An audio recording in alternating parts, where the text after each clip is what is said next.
जय हिंद दोस्तों। कैसे हो आप सभी लोग? उम्मीद है मस्त और बिंदास होंगे और अपनी पढ़ाई को जबरदस्त तरीके से कर रहे होंगे। अपना जो लास्ट का सेशन हुआ था ज्योमेट्री में, उसमें मैंने आपको क्वाड्रिलेटरल के 5वें जो कॉन्सेप्ट है ट्रेपेजियम को बहुत अच्छे से समझाने की कोशिश की थी। ट्रेपेजियम से रिलेटेड कॉन्सेप्ट भी मैंने बहुत अच्छे से आपको बताया था, उसका प्रूफ भी मैंने बताया था कि किसी भी ट्रेपेजियम के आप डायगोनल्स को निकालते हो, डायगोनल्स की आप जब मिड पॉइंटों को मिलाते हो तो उस मिड पॉइंटों को मिलाने से जो एक लाइन बनती है, उस लाइन की जो लेंथ होती है, इस लेंथ को आप कैसे फाइंड करोगे? बहुत ही शानदार तरीके से, लॉजिकल तरीके से, विथ प्रूफ के साथ, डायग्राम के साथ मैंने बहुत अच्छे से आपको समझाने की कोशिश की थी। उम्मीद है आप सभी लोगों ने इस कॉन्सेप्ट को प्रॉपर तरीके से नोट किया होगा, इसका रिवीजन किया होगा और जो मैंने आपको क्वेश्चन प्रैक्टिस करवाए थे, इन सभी क्वेश्चनों को एक बार आपने खुद से सॉल्व करने की कोशिश जरूर की होगी, क्योंकि कॉन्सेप्ट जब भी परफेक्ट तरीके से कंप्लीट होगा जब आप कॉन्सेप्ट को बहुत अच्छे से समझोगे, कॉन्सेप्ट को बहुत अच्छे से नोट करोगे, उसका रिवीजन करोगे, उसके बाद आपको जो क्वेश्चन मैं प्रैक्टिस करवाता हूं उन सभी क्वेश्चनों को एक बार खुद से सॉल्व करने की कोशिश करोगे, क्योंकि ये बहुत बेस्ट तरीका है हर एक कॉन्सेप्ट को परफेक्ट तरीके से कंप्लीट करने का। ठीक है, तो उम्मीद है आप इस अप्रोच को, इस टेक्निक को बहुत अच्छे से फॉलो जरूर कर रहे होंगे। साथ ही साथ मैंने आपको जो अपना सेशन का जो सबसे इंपॉर्टेंट पार्ट है कि आपको डेली का एक रिवीजन वर्क दिया जाता है, जिसको आप बहुत अच्छे से करते हो और आप बहुत अच्छे से अपने हर एक काम को, हर एक प्रैक्टिस को कर रहे होंगे, जिससे आपके सपने, आपके ड्रीम्स पूरे होंगे। ठीक है, तो मैंने आपको लास्ट के सेशन में सरकम सेंटर से रिलेटेड कॉन्सेप्टों को, सरकम सेंटर से रिलेटेड जो कॉन्सेप्ट थे उनको बताया था। आज के जो वर्क होगा वो आपका होगा ऑर्थो सेंटर, यानी कि आपको ऑर्थो सेंटर से रिलेटेड हर एक कॉन्सेप्ट को क्या करना है, रिवाइज करना है, देन क्या करना है, आपको कमेंट करना है।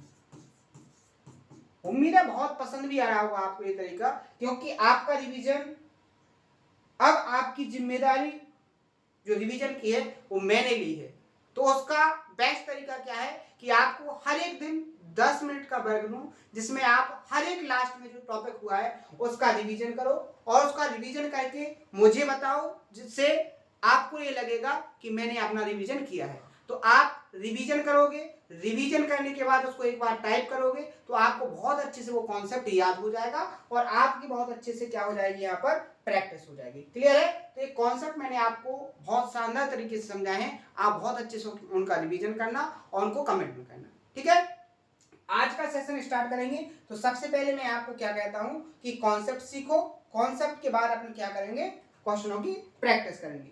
तो जो ट्रेपेजियम का नेक्स्ट कॉन्सेप्ट है, जो चौथे नंबर का कॉन्सेप्ट होगा, अभी तक 3 कॉन्सेप्ट अपने कंप्लीट हो चुके हैं ट्रेपेजियम से। अब ये जो चौथा कॉन्सेप्ट है बहुत ही लॉजिकल कॉन्सेप्ट है, आप इसको याद रखोगे तो शानदार तरीके से क्वेश्चनों को सॉल्व करोगे। अभी मैं क्वेश्चन भी आपको प्रैक्टिस करवाऊंगा जो लास्ट ईयर के एग्जाम से पूछे गए। ठीक है, मैं हर एक एग्जाम को टारगेट करके आपको सिलेबस कंप्लीट करवा रहा हूं, तो आपको बिल्कुल भी कंफ्यूज नहीं रहना है कि मेरे एग्जाम में क्वेश्चन आएंगे कि नहीं आएंगे। हर एक एग्जाम को आप यहां से कंप्लीट प्रिपरेशन कर सकते हो, आप किसी भी एग्जाम की तैयारी क्यों ना कर रहे हो। ठीक है, बेस्ट तरीके से कर सकते हो। तो कॉन्सेप्ट क्या है, सबसे पहले आपको मैं डायग्राम से समझाऊंगा, डायग्राम से समझ में आ जाएगा तो फिर उसको मैं विथ प्रूफ के साथ समझाऊंगा। यहां आपको ध्यान से समझना है क्या कि आपको एक ट्रेपेजियम दिया गया है, आपको क्या दिया गया है, ट्रेपेजियम। ये हो गया आपका trapezium A B C D, यानी कि ए बी सी डी एक ट्रेपेजियम है और इस A B C D trapezium के अंदर आपको क्या दिया गया है कि यहां पर ए बी जो पैरेलल है वो सी डी के है, यानी ए बी और सी डी दो पैरेलल लाइन है और आपकी ट्रेपेजियम की ए डी और बी सी अनपैरेलल लाइन है, क्योंकि ट्रेपेजियम की एक कंडीशन होती है कि कम से कम एक पेयर, अपोजिट पेयर कैसा होना चाहिए, उनका एक दूसरे के पैरेलल होना चाहिए। क्लियर है? आपको बहुत शानदार तरीके से समझना है, आप जितने अच्छे से ध्यान से समझोगे कॉन्सेप्ट उतनी बेहतर तरीके से आपको समझ में आएगा। यहां पर आपको जो पैरेलल लाइन दी गई है इसकी लेंथ स्मॉल ए है और इसकी लेंथ आपकी स्मॉल बी है। अब इस ट्रेपेजियम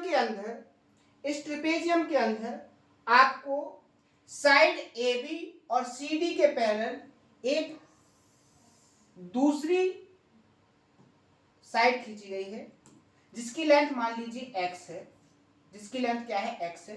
ये आपकी PQ लाइन हुई, यानी कि ये PQ ये आपकी पैरेलल हो जाएगी DC के और AB के, यानी कि तीनों लाइन AB, PQ और CD एक दूसरे के क्या हो गई, पैरेलल हो गई।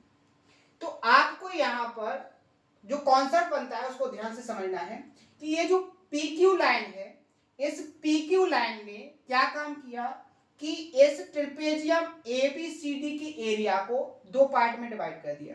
कौन कौन से? एक तो एरिया ABQP, दूसरा PQCD। मान लीजिए इसने M/N में डिवाइड कर दिया। किस में डिवाइड कर दिया?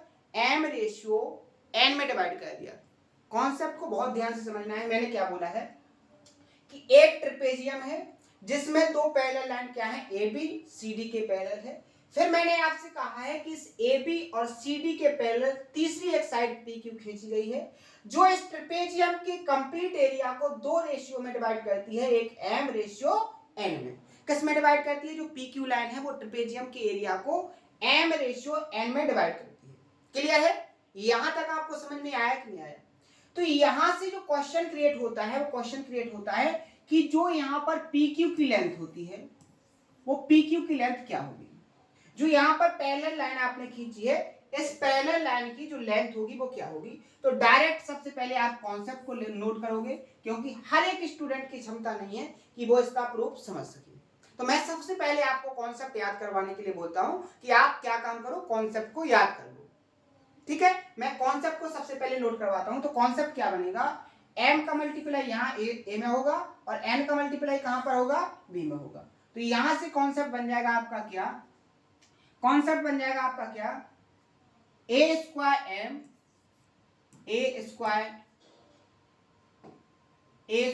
m plus b square n upon में आएगा m प्लस n।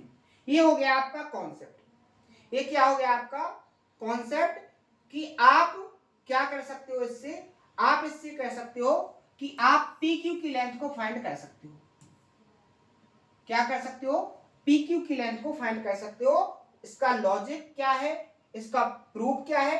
अब अगर आपको उसको समझना है तो शानदार तरीके से समझना। मैं बहुत ध्यान से आपको बहुत मेहनत के साथ हर एक एफर्ट डाल के इस तरीके से समझाऊंगा कि आपको 1% का डाउट नहीं रहेगा। लेकिन अभी आपको ना तो अपने अंदर एक भी डाउट लाना है, ना ही एक भी कंफ्यूजन। आपको सबसे पहले ध्यान से इसको समझना है। इसने M/N में डिवाइड किया, तो इसको आप सबसे सिंपल जो तरीका है इसके प्रूफ का, बेस्ट तरीका जो है वो क्या है कि आप क्या काम करो, आपकी जो AD लाइन है, जो BC लाइन है, यानी कि इस ट्रिपेजियम की जो अनपैरेलल लाइन है, यानी कि असमांतर भुजाएं हैं, इनको आगे बढ़ा दो। इनको आगे बढ़ाओगे तो आपको क्या पता चलेगा, इनको जैसे ही आप आगे बढ़ाओगे आपका कॉन्सेप्ट तो यहां पर कंप्लीट हो गया कि PQ की लेंथ क्या होती है, a square into m plus B square into n upon में क्या होता है m प्लस n। कॉन्सेप्ट कहां से बना है यहां मैंने आपको हाईलाइट करके भी बताने की कोशिश की थी। अब इसका समझेंगे अपन की प्रूफ, इसका प्रूफ क्या है। ठीक है, प्रूफ को समझने के लिए आपको जो लास्ट में सेशन में जो कॉन्सेप्ट बताए गए हैं वो सारे के सारे कॉन्सेप्ट आपको याद होंगे, जैसे कि सिमिलरिटी हो गया, कॉन्ग्रुएंसी हो गया, ठीक है, सेंटर्स हो गए, ये सारे के सारे कॉन्सेप्ट आपके कंप्लीट होंगे तभी इसका प्रूफ आएगा। तो इसीलिए मैं कहता हूं कि हर एक स्टूडेंट नहीं चाहता है कि वो अपने सपनों को पूरा करे, क्योंकि वो मेहनत नहीं करना चाहता है।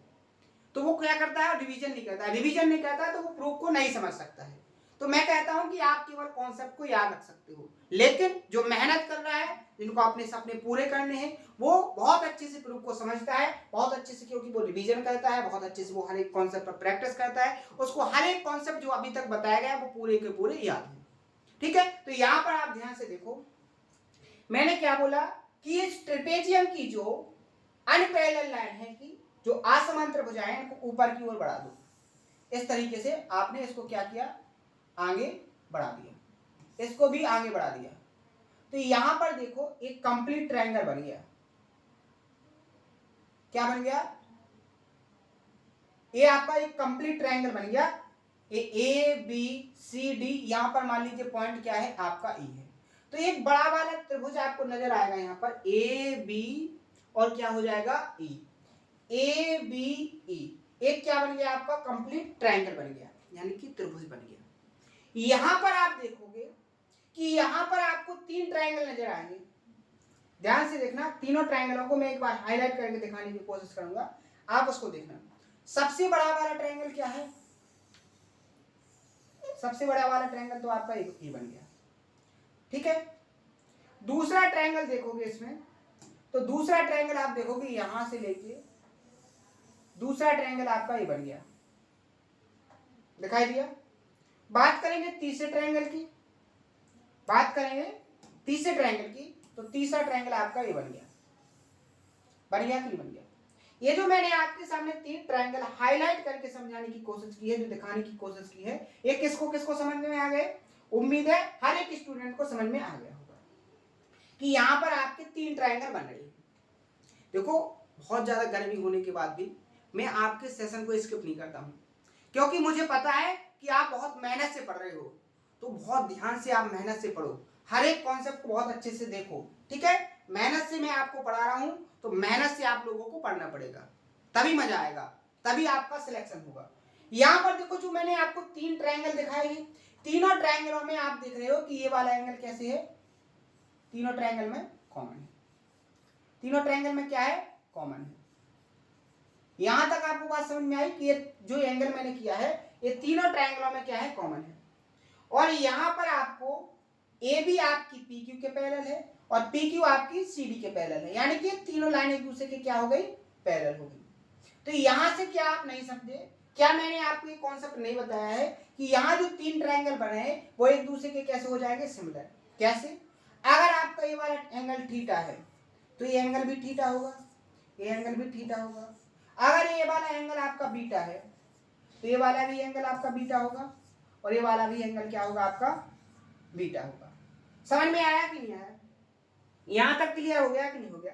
अब यहां देखो, ऊपर वाले ट्रायंगल में, इस ट्रायंगल ईडीसी में ये थीटा कॉमन, एक एंगल कॉमन हो गया, इसका थीटा हो गया, ये बीटा। इस वाले बड़े वाले में देखो, इस दूसरे ट्रायंगल में यहाँ ये कॉमन एंगल थीटा और बीटा, इसके एंगल के बराबर होगा कि नहीं होगा?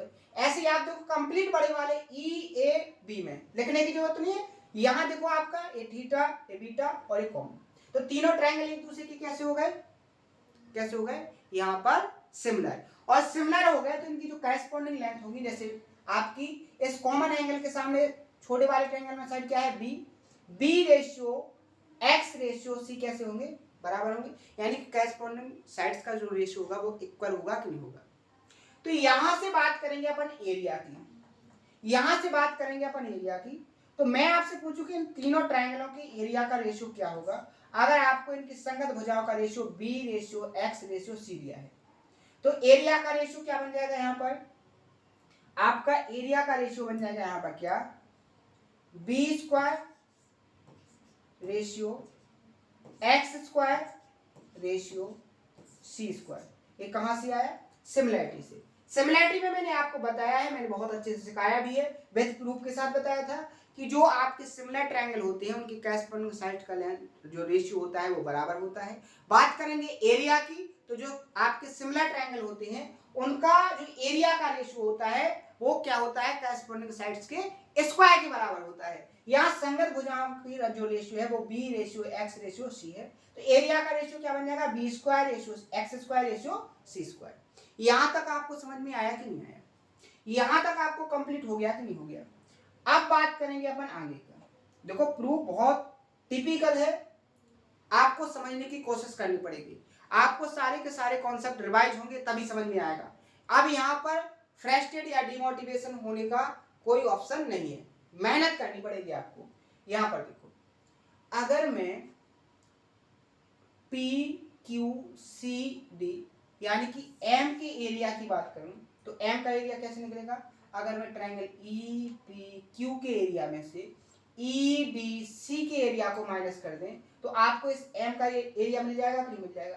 तो यहां से देखो, आपका कंप्लीट ई पी क्यू का एरिया क्या है, एक्स स्क्वायर, EDC का एरिया क्या है बी स्क्वायर, तो क्या हो जाएगा आपका एक्स स्क्वायर माइनस क्या हो जाएगा यहाँ पर बी स्क्वायर, ये किसका एरिया हो जाएगा आपका एम का।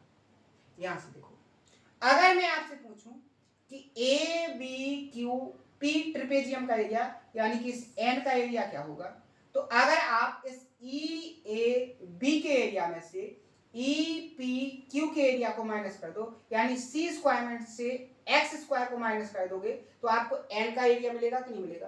तो यहां से क्या हो जाएगा इनका लेंगे अपन क्या रेशियो, क्या हो जाएगा सी स्क्वायर माइनस क्या हो जाएगा आपका यहाँ पर सी स्क्वायर, सॉरी यहाँ पर देखो अपना सी नहीं था, यहाँ पर अपना था ए, अपन ने यहाँ पर ए लिया है ना, ए और बी था ना, तो यहाँ पर ए हो जाएगा।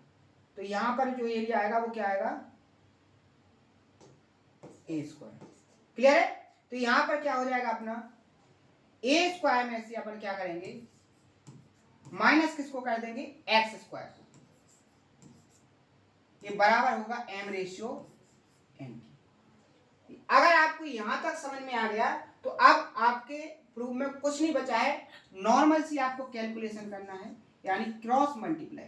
तो यहां देखो n का x में होगा तो क्या हो जाएगा x square n minus n b square, यहां से देखो m का यहां पर होगा तो a square m minus x square n हो जाएगा कि नहीं हो जाएगा।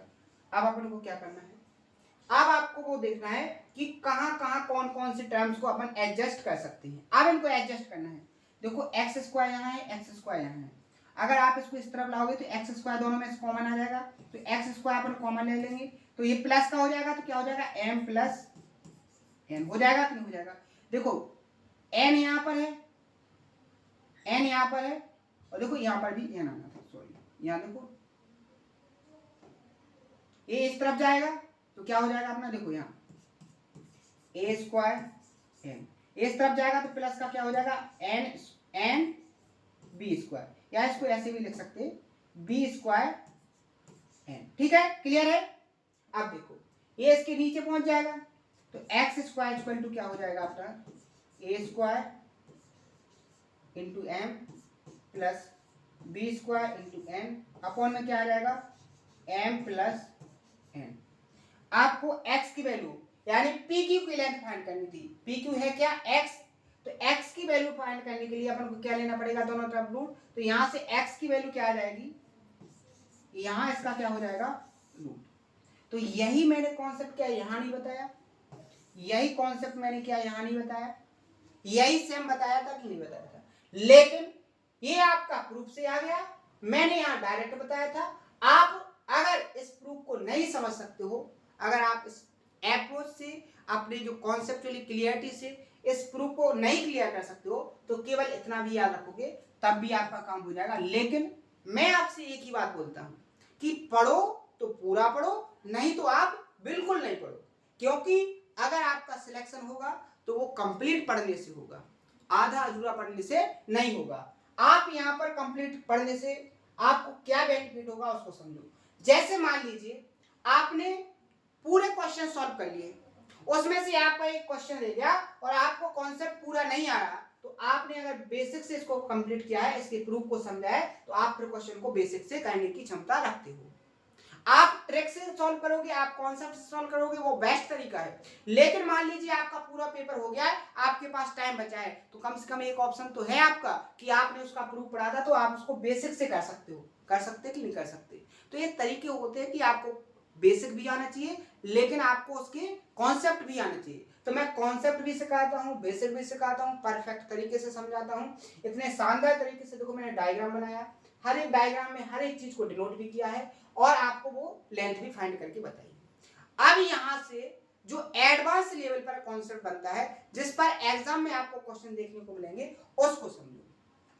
जो एग्जामिनर होता है वो क्वेश्चन क्या क्रिएट करता है, एग्जामिनर क्वेश्चन क्रिएट करता है कि आपको एक ट्रेपेजियम देगा, क्या देगा एक ट्रेपेजियम। यहां पर आपको ए बी सी डी एक ट्रेपेजियम दिया है, इसमें आपका क्या है, इसमें आपका ए बी सी डी के पैरेलल है, तो आपको यहां पर एक तीसरी लाइन जो पैरेलल दी गई है वो ए बी और सी डी के पैरेलल दी गई है, और वो लाइन किस तरीके से खींची गई है,